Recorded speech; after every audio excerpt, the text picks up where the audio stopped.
বিসমিল্লাহির রহমানির রহিম। প্রিয় দেশবাসী, আসসালামু আলাইকুম।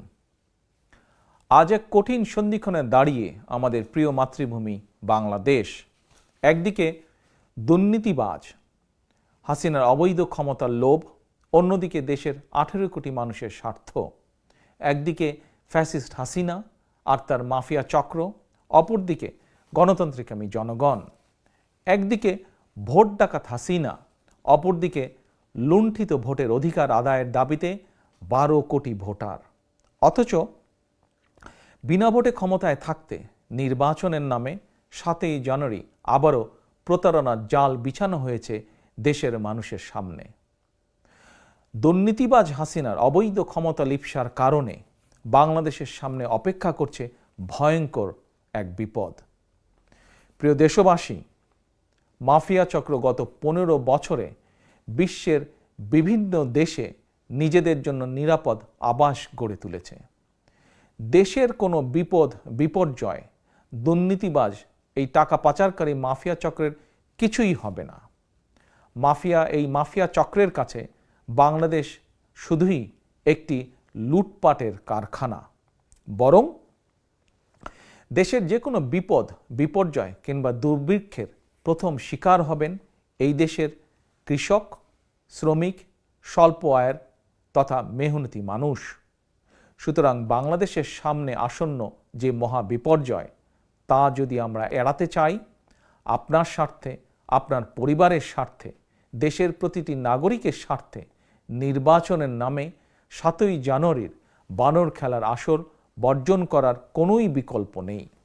বর্তমান পরিস্থিতিতে দেশ এবং জনগণের স্বার্থে ভোট ডাকাত হাসিনার দামি নির্বাচন বর্জন করা আমাদের আইনি এবং নৈতিক দায়িত্ব। প্রিয় দেশবাসী, ভোট আপনার, আমাদের সাংবিধানিক অধিকার। মাফিয়া মুক্ত পরিবেশে নির্বিঘ্নে নিরাপদে যার যার পছন্দের প্রার্থীকে ভোট দেওয়া আমাদের গণতান্ত্রিক অধিকার। কিন্তু ভোট ডাকাত হাসিনা রাষ্ট্র ক্ষমতা দখল করার পর থেকে জনগণ ভোট দেবার সুযোগ পায়নি এবং পাচ্ছে না। ফ্যাসিস্ট হাসিনার আওয়ামী লীগ আর ডামি লীগ দেশের নির্বাচন ব্যবস্থাকে সম্পূর্ণভাবে ধ্বংস করে দিয়েছে।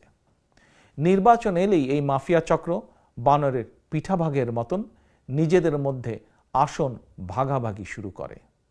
তবে জনগণ এবার যার যার সাধ্য সামর্থ্যের সবটুকু দিয়ে নির্বাচনের নামে 57 সেকেন্ডে 43 ভোট স্টাইলের ভোট ডাকাতির উৎসব প্রতিরোধ করবে ইনশাআল্লাহ। প্রিয় দেশবাসী, আপনাদের অনেকেই হয়তো দেখে থাকতে পারেন বাংলাদেশের ভুয়া নির্বাচন নিয়ে সম্প্রতি বিবিসি একটি রিপোর্ট প্রকাশ করেছে। কক্সবাজার সফরকালে একজন শ্রমিক নূর বাশার বিবিসির সাংবাদিকদের কাছে বলেছিলেন নির্বাচন নিয়ে তার কোনো আগ্রহ নেই, কারণ তার নুন আনতে পান্তা ফুরোয় অবস্থা। নূর বাশার আরও বলেছিলেন মাছ কিনলে তার মশলা কেনার টাকা থাকে না, মশলা কিনলে চাল কেনার টাকা থাকে না।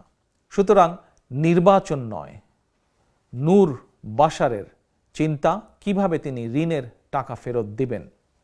প্রিয় দেশবাসী, এভাবেই দেশের কোটি কোটি নূর বাশারের একই অর্থনৈতিক পরিস্থিতি। তাহলে গত 15 বছরে আমরা যে উন্নয়নের গল্প শুনলাম, তাহলে কিসের উন্নয়ন হলো? প্রিয় দেশবাসী, কার উন্নয়ন বা কাদের উন্নয়ন হলো? নিশ্চয়ই এই উত্তর আপনাদের কাছে আছে। তারপরেও বলি, নির্বাচন কমিশনে আওয়ামী নেতামন্ত্রীদের জমা দেওয়া হলফনামা দেখলেই বোঝা যায় উন্নয়ন কাদের হয়েছে। আওয়ামী নেতামন্ত্রীদের সম্পদের পরিমাণ শুধু 100-200 নয়, 1000 গুণ বেড়েছে। অস্বাভাবিক হারে যাদের সম্পদ বেড়েছে এমন শীর্ষ 10 জনের একজনের অন্যতম হচ্ছে শীর্ষ দুর্নীতিবাজ শেখ হাসিনা। দেশে সত্যিকার অর্থেই যদি উন্নয়ন হয়, শীর্ষ দুর্নীতিবাজ হাসিনাকে একটি দামি নির্বাচনের জন্য অকারণে রাষ্ট্রের 3000 কোটি টাকা নির্বাচনের নামে লোপাট করতে হতো না। দেশে সত্যিকার অর্থেই উন্নয়ন হলে দেশের কোনো কোনো গার্মেন্টস শ্রমিককে বাধ্য হয়ে আর কোনো অসম্মানজনক পেশায় জড়িত হতে হতো না হয়তো। প্রিয়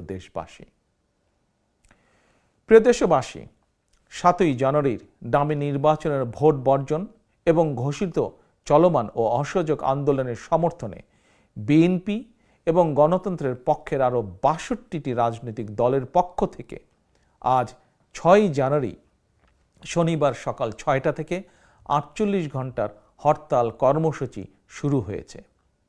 একটানা সোমবার সকাল 6টা পর্যন্ত সর্বাত্মক হরতাল চলবে।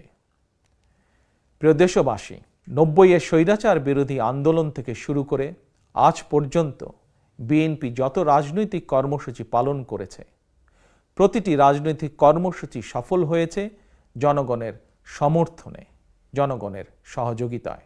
কারণ বিএনপি বিশ্বাস করে জনগণই বিএনপির সকল রাজনৈতিক ক্ষমতার উৎস। যে হরতাল কর্মসূচি সফল করা হয়েছে, বিএনপি প্রতিবারের মতন, অতীতের মতন আজও আপনাদের সহযোগিতা সমর্থন কামনা করে এই হরতালকে সফল করার জন্য। গণতান্ত্রিকামী জনগণ এখন আর মাফিয়া চক্রের হামলা কিংবা মামলা কিংবা কারাগারের ভয় ভীত নয়। দেশের কারাগারগুলোতে বর্তমানে ধারণ ক্ষমতার চেয়েও 3 গুণ বেশি কারাবন্দী। কারাগারের ভেতর এমন এক অমানবিক পরিস্থিতির মধ্যে থাকার পরও নগদ টাকা কিংবা কারামুক্তির লোভ দেখেও 2-1টি বেঈমান মোনাফেক ছাড়া ভোট ডাকাত হাসিনা কাউকেই ডামি নির্বাচনের প্রস্তাবে রাজি করাতে পারেনি। মাফিয়া চক্রের প্রধান হাসিনার কুপ্রস্তাব যারা ঘৃণাভরে প্রত্যাখ্যান করেছেন, গণতন্ত্রকামী জনগণের পক্ষ থেকে আমি তাদেরকে জানাই বিরচিত অভিনন্দন। প্রিয় দেশবাসী, আমি আগেও বলেছি, ভোট ডাকাত শেখ হাসিনাকে রাষ্ট্রীয় ক্ষমতার বাইরে রেখে নির্বাচনকালীন নিরপেক্ষ সরকারের অধীনে জাতীয় নির্বাচন হতে হবে। ক্ষমতালোভী দুর্নীতিবাজ হাসিনার অধীনে কখনোই সুষ্ঠু নির্বাচন সম্ভব নয়। এরই ভেতর বেশ কয়েকজন ডামি প্রার্থী 7ই জানুয়ারির বানর খেলার আসর থেকে নিজেদের প্রত্যাহার করে নিয়েছেন। লোভ বা লাভের আশায় এখনও যারা নিজেদেরকে ডামি মানব হিসাবে ভোট ডাকাত হাসিনার খায়েশ পূরণের হাতিয়ারে পরিণত করে রেখেছেন, আপনাদের প্রতি আহ্বান, এখনও সময় আছে। ডামি নির্বাচন বর্জন করুন, দেশের মানুষ আপনাদেরকে ক্ষমা করে দেবে। তরুণ প্রজন্মের প্রিয় ভাই ও বোনেরা, দেশে 12 কোটি ভোটারের মধ্যে গত 15 বছরে ভোটের তালিকায় প্রায় 3 কোটি নতুন ভোটার যুক্ত হয়েছে।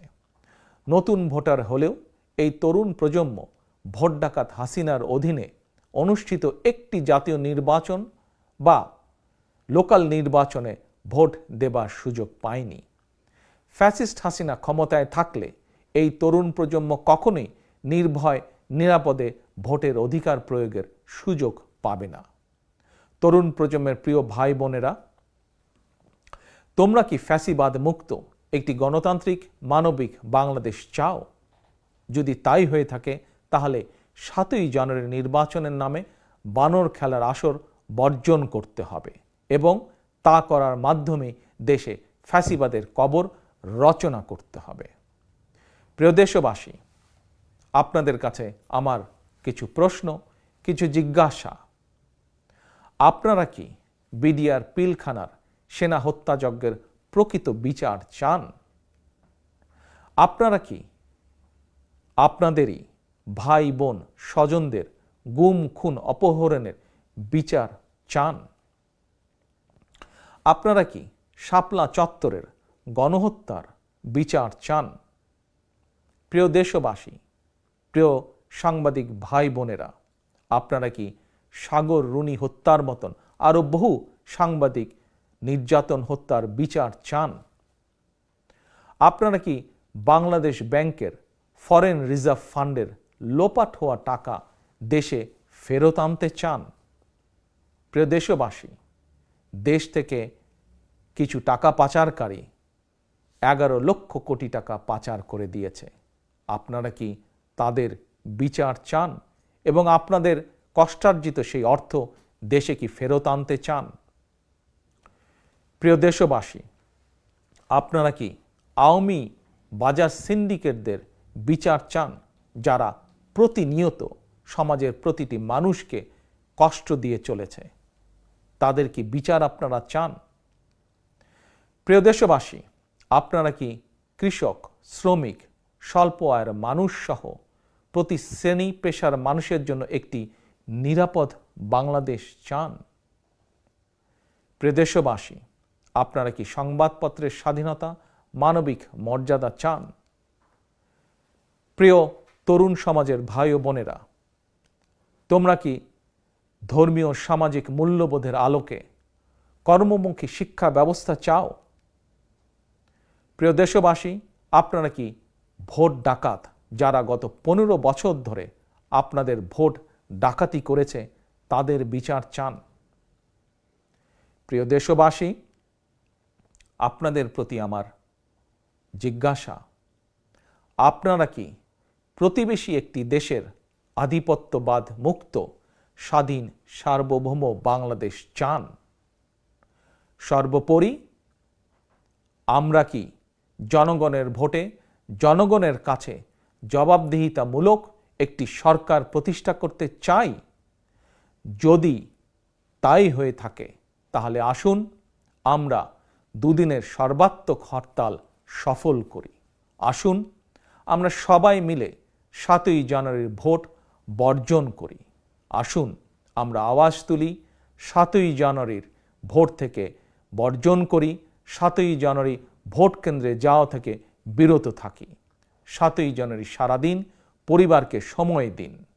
আপনি আপনার পরিবার, স্বজন, বন্ধুবান্ধব, পরিচিত জন এবং প্রতিবেশীদেরকেও ভোটের নামে বানর খেলার আসর বর্জন এবং ভোট কেন্দ্রে যাওয়া থেকে বিরত থাকতে উৎসাহিত করুন। প্রিয় দেশবাসী, জনগণ ভোট ডাকাত হাসিনার ডামি নির্বাচন বর্জন করায় আওয়ামী লীগ এখন ডামি প্রার্থীর মতন যে কোনো মূল্যে ভোট কেন্দ্রে ভোটার সংখ্যা বাড়াতে ডামি ভোটার জোগাড় করার জন্য দলীয় সন্ত্রাসীদের পাশাপাশি আইন শৃঙ্খলা বাহিনীর সদস্যদেরকেও মাঠে নামিয়েছে। মানুষকে ভোট কেন্দ্রে যেতে বাধ্য করার জন্য সন্ত্রাসীরা সাধারণ মানুষকে হুমকি ধামকি দিচ্ছে। এমনকি ভোট না দিলে বিদ্যুৎ, পানি, গ্যাস সংযোগ বন্ধ করে দেওয়ারও হুমকি দেওয়া হচ্ছে। পাশাপাশি সরকারি চাকরিজীবী, বেসরকারি ও স্বায়ত্তশাসিত প্রতিষ্ঠানের কর্মকর্তা, কর্মচারী, আইন শৃঙ্খলা বাহিনীর সদস্য, আনসার, ভিডিবি সহ লক্ষ লক্ষ সদস্যদেরকে বাধ্যতামূলকভাবে ভোট প্রদানের জন্য বেআইনিভাবে সরকারি নির্দেশ জারি করা হয়েছে। এমনকি ভোট কেন্দ্রে যেতে বাধ্য করতে বিভিন্ন রাষ্ট্রীয় ভাতা কার্ডধারী মানুষের ভাতা কার্ডও জব্দ করা হয়েছে। তবে প্রতারণার মাধ্যমে ভোটার সংখ্যা বাড়ানোর এই অপকৌশল ইতিমধ্যেই দেশে বিদেশে সবার কাছেই স্পষ্ট হয়ে পড়েছে। সরকারি আদেশ জারি করে কিংবা হুমকি ধামকি দিয়ে মানুষকে ভোট কেন্দ্রে নিয়ে যেতে বাধ্য করা আইনত দণ্ডনীয় অপরাধ। প্রিয় দেশবাসী, দেশের গণতান্ত্রিকামী জনগণ এবং বিশ্বের গণতান্ত্রিক শক্তি বাংলাদেশের বিরোধী দলগুলোর চলমান ন্যায্য দাবির সঙ্গে নৈতিকভাবে একাত্ম। অপরদিকে মাফিয়া চক্রের উপর ভর করে মাফিয়া সরকার ক্ষমতা ধরে রাখলেও দেশে বিদেশে তাদের অবস্থান নড়বড়ে। এমন পরিস্থিতিতে হাসিনা, ওবায়দুল সহ আওয়ামী লীগের নেতাকর্মীদের বক্তব্য, মন্তব্য এবং আওয়ামী লীগের নাশকতামূলক কার্যক্রম জনমনে নানা ভয়, ভীতি, আশঙ্কার জন্ম দিয়েছে। জনগণের আন্দোলনকে বিতর্কিত করতে মাফিয়া সরকার নিজেরাই বাসে কিংবা ট্রেনে আগুন দিয়ে কিংবা নিজেরাই নিজেদের ট্রাক, লাঙ্গল, ঈগল প্রার্থীদেরকে গুপ্ত হত্যা করে দেশে একটি অরাজক পরিস্থিতি সৃষ্টির অপচেষ্টায় লিপ্ত, যা তারা অতীতেও বহুবার করেছে। সুতরাং আমি আজ আবারও দেশের দেশপ্রেমিক জনগণ, গণতান্ত্রিকামী জনগণকে সর্বস্তরের মানুষ সহ বিএনপি এবং গণতন্ত্রের পক্ষের ৬২টি রাজনৈতিক দলের নেতাকর্মী, সমর্থক, শুভাকাঙ্ক্ষীদের আহ্বান জানিয়ে বলতে চাই, আপনারা সতর্ক থাকবেন, সজাগ দৃষ্টি রাখবেন। প্রিয় দেশবাসী, আমি বারবার একটি কথা বলেছি, দেশে বর্তমানে যে সংকট বিরাজমান এটি শুধু বিএনপির একক বা একার সংকট নয়।